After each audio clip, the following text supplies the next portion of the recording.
Olá pessoal, vamos então começar mais uma aula do nosso curso de Quântica, no capítulo 5. Entramos na última parte desse capítulo 5 sobre teoria de perturbação e essa última parte nós vamos tratar sobre teoria de perturbação dependente do tempo. O que é que a gente quer dizer com isso, né? A ideia é que a gente continua tendo o caso em que eu tenho um hamiltoniano que eu conheço as soluções, que eu vou indicar por essa equação aqui, né? Equação de autovalores de H0, e aqui eu vou usar o ket n para simplificar um pouco a notação, não vou usar o n índice zero, né? Mas então, esses kets n, eu tenho essa solução, formo uma base ortonormalizada, conheço os autovalores e autovetores direitinho.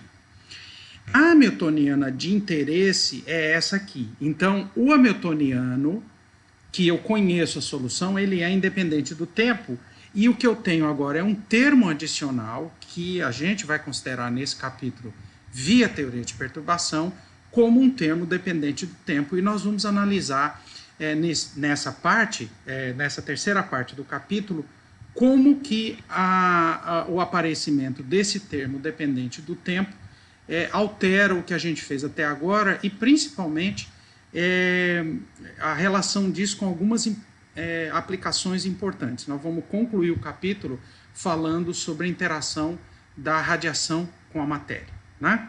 Então vamos lá.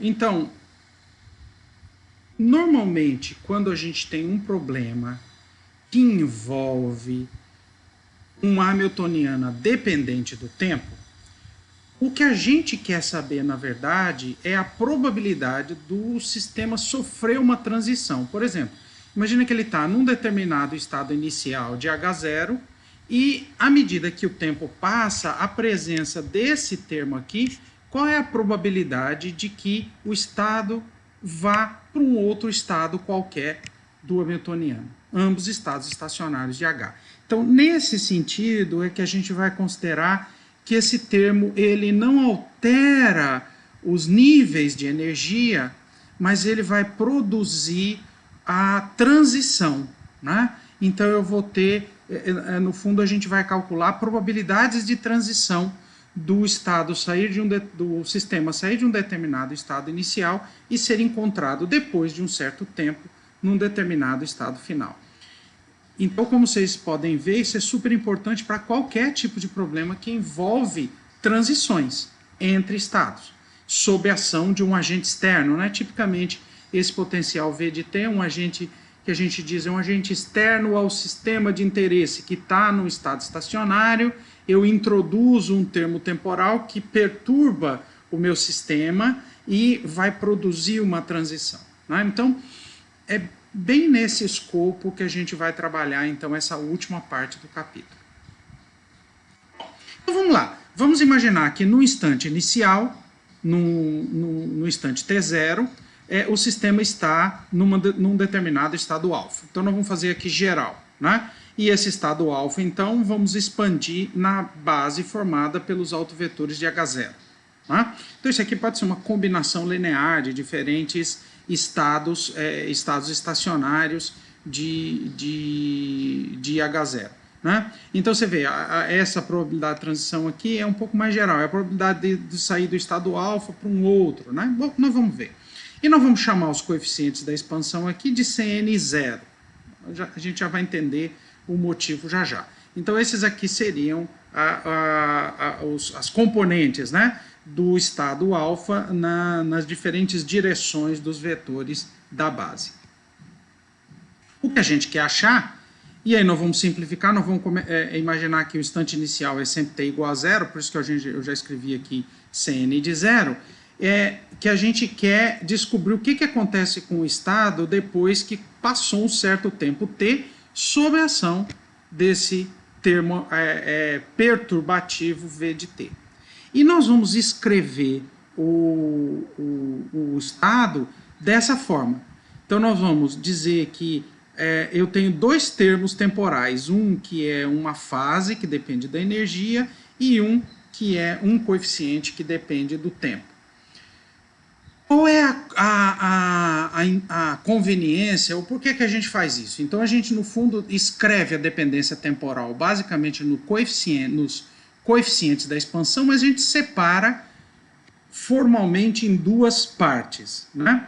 Uma parte que é devida à evolução temporal associada com a própria com o próprio H0, ou seja, se eu não tivesse o termo perturbativo, esse termo aqui, como H0 não depende explicitamente do tempo, a gente estudou lá no capítulo 2 que a evolução temporal é dada por um termo desse tipo, a exponencial envolvendo energia. Então esse primeiro termo, essa exponencial, ela descreveria como o sistema evoluiria se não houvesse o potencial V de t. De forma que o que a gente espera, então, é que a ação do V de t vai introduzir esse termo adicional Cn de t, que precisa ser determinado. Então essa é que é a ideia. Então tem uma vantagem, porque a gente separa os dois problemas associados à evolução temporal. Uma que seria a evolução temporal normal, devido ao hamiltoniano original, H0, ou ao hamiltoniano que eu conheço a solução, e um que vem por efeito do termo adicional dependente do tempo. Então é isso aí, né?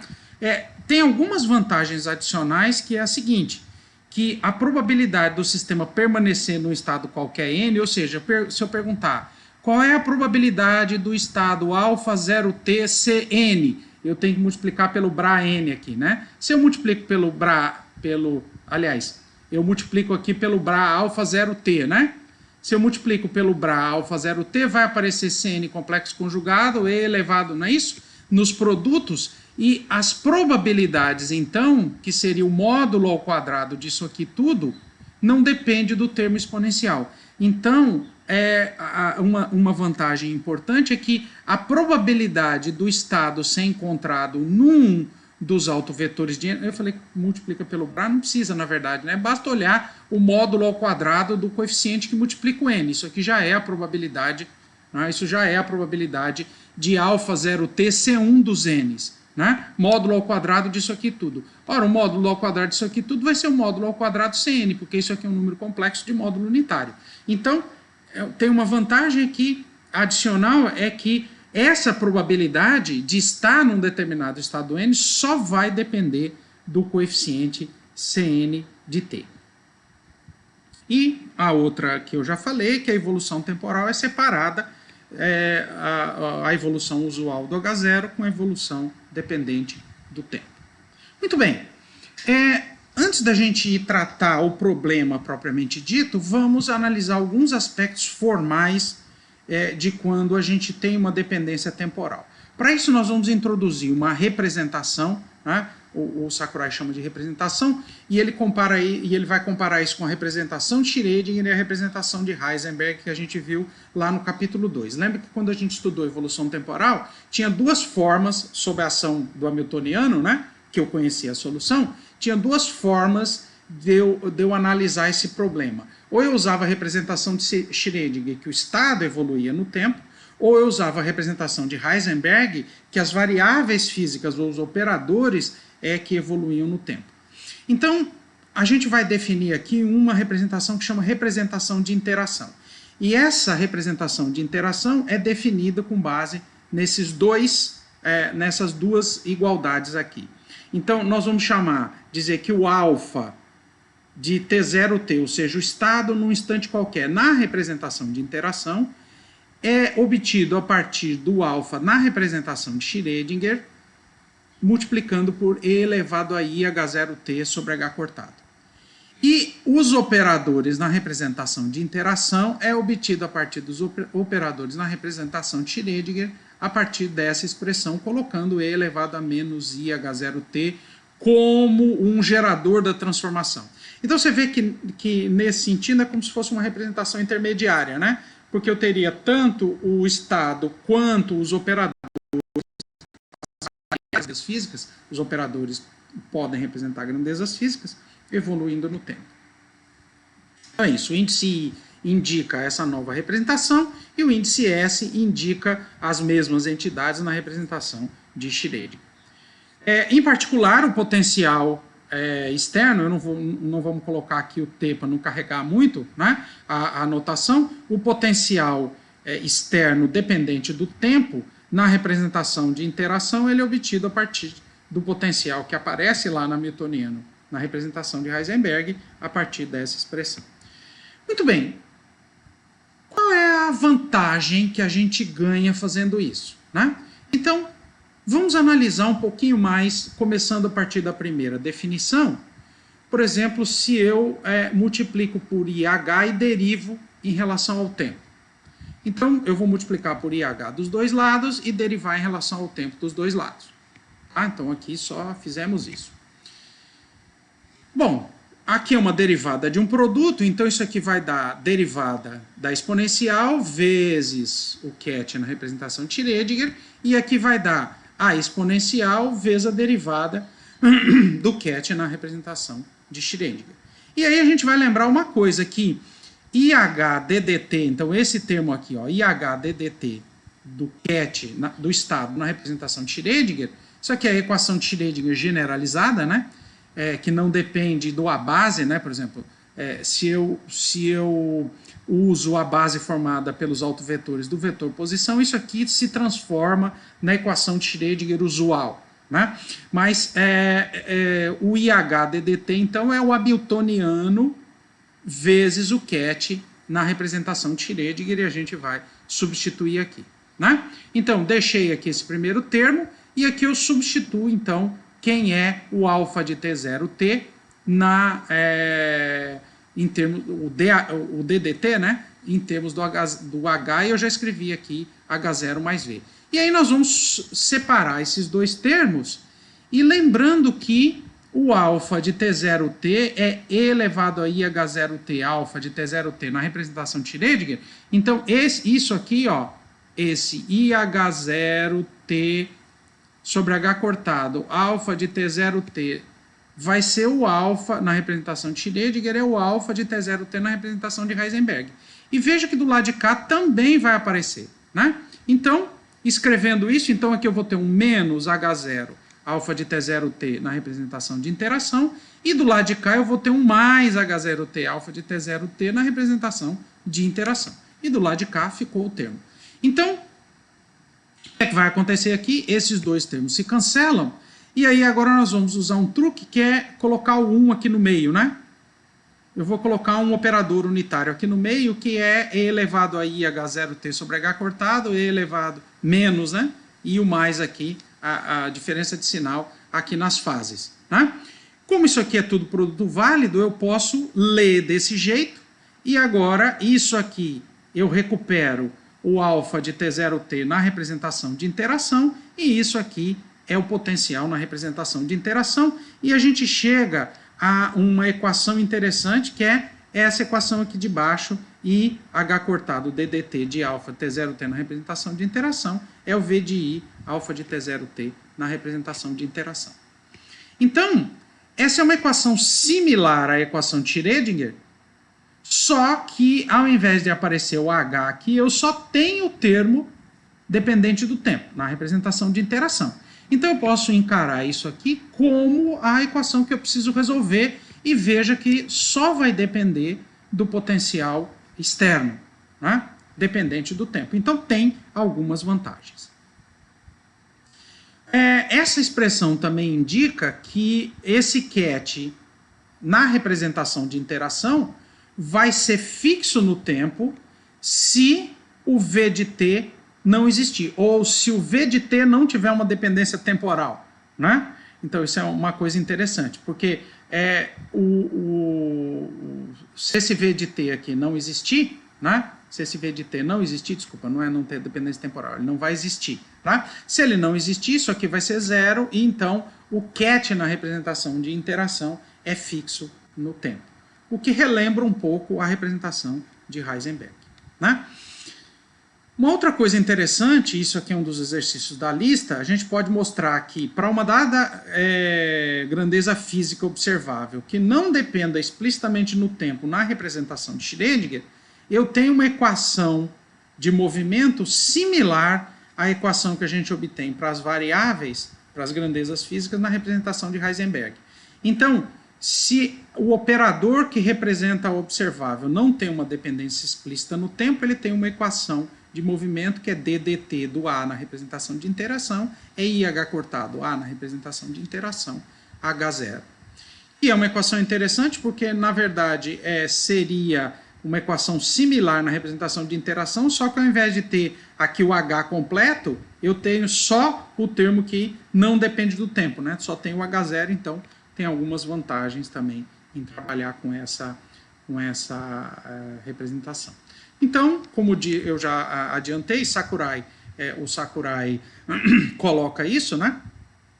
Ele compara a representação de interação como uma representação intermediária entre a representação de Schrödinger e a representação de Heisenberg. Na representação de Heisenberg, os estados não mudam e as observáveis evoluem de acordo com H.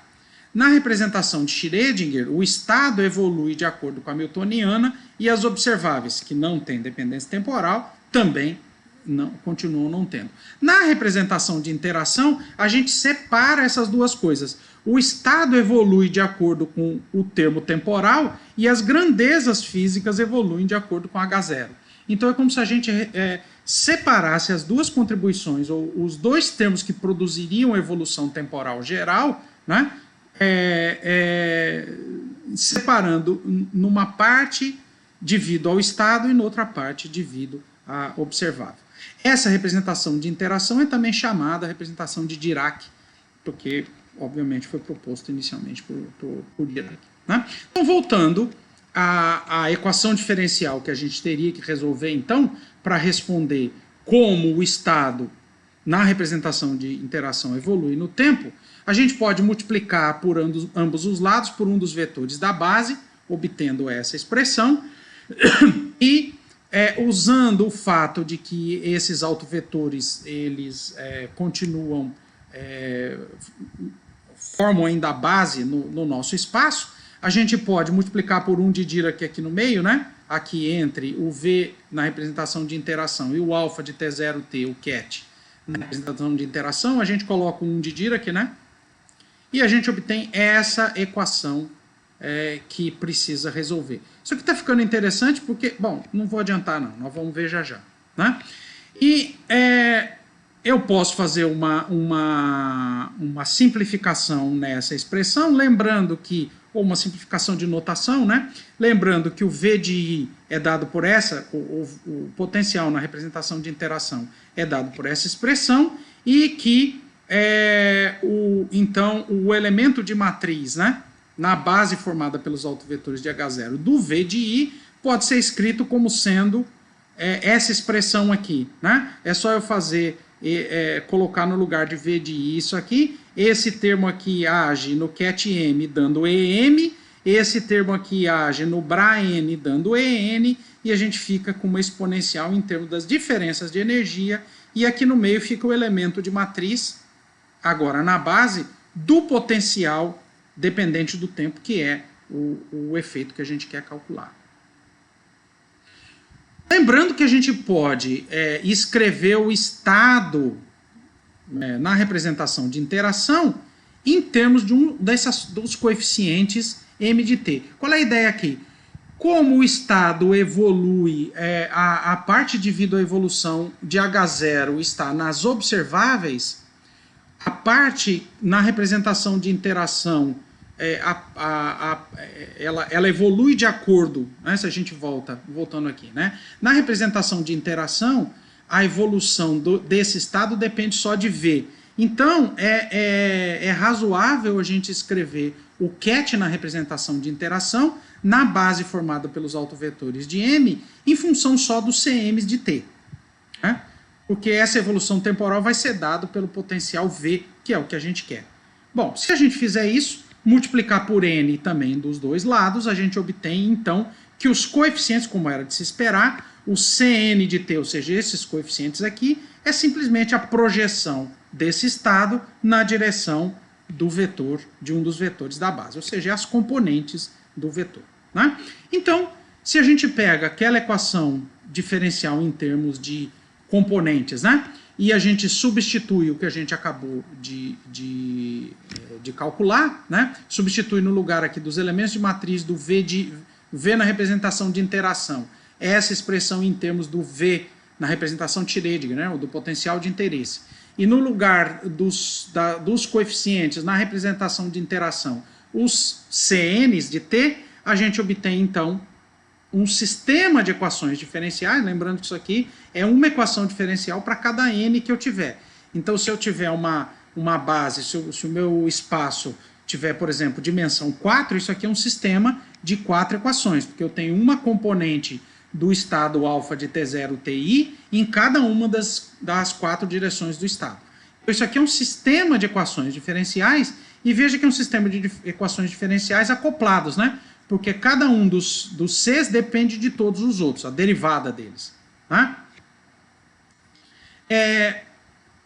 A gente pode abreviar um pouquinho essa notação, lembrando que energia dividido por H cortado tem dimensão de frequência. Né? Então, essa diferença de energia aqui, En sobre Em, nós vamos associar o quantum, então, a um quantum de energia, que seria H cortado ômega Nm, e então o ômega Nm aqui, que tem dimensão de frequência, é En menos Em dividido por H cortado, de forma que eu tenho um sistema, esse sistema de equações aqui, escrito de uma forma um pouco mais compacta. Bom, como isso aqui é um sistema de equações, a gente pode escrever esse sistema de equações na forma matricial e está aqui, né? Então, IH derivada do C1, e aqui eu tirei o Cn de t para não carregar, as dependências temporais estão implícitas, né? Então, nesse primeiro caso aqui, né, quando n é igual a 1, isso aqui vai ser 0, né? Porque é E1 menos E1, então esse primeiro termo aqui, m igual a 1, então sempre vai ter na diagonal, vai aparecer somente os elementos de matriz do V. E nos outros termos fora da diagonal, aparecem os outros elementos de matriz do V, vezes esse termo elevado a I ômega 1, 2, que corresponde à diferença de energia entre os dois estados, vezes o tempo. Bom, esse então é o sistema de equações que a gente precisa resolver se eu quiser determinar como veja, lembra que esses CNs aqui, ele está relacionado com como qual é o estado depois de um certo tempo t decorrido. Tá? Então, tanto se eu quero escrever na representação de interação quanto na representação de Schrödinger, eu preciso desses coeficientes Cn, desses Cns de t. Então, eu preciso resolver esse sistema de equações diferenciais acoplados. Bom, por enquanto, nós realmente não usamos nada mais direto de teoria de perturbação, a menos de considerar logo lá no início uma consideração implícita de que o termo temporal ele não é grande o suficiente para produzir variações nos níveis de energia de H0, mas ele é suficiente para mudar a forma como o estado do sistema mistura diferentes estados de H0. Né? Ou seja, eu tenho uma equação aqui da evolução temporal das componentes, né? De como as componentes do estado evoluem à medida que o tempo passa. Mas é um sistema de equações ainda que, veja, que ele pode ser inclusive infinito, né? Então, solução analítica tem para casos muito, muito, muito particulares. Então, nas próximas aulas, nós vamos começar a entrar agora onde é que entra a parte realmente de teoria de perturbação e onde é que nós vamos entrar a parte de aproximativa, né? Então, os diferentes métodos aproximativos. Né? Mas, por enquanto, vamos parar por aqui. Essa aqui é a parte introdutória desse capítulo de teoria de perturbação dependente do tempo. Então, até a próxima aula, pessoal. Obrigado.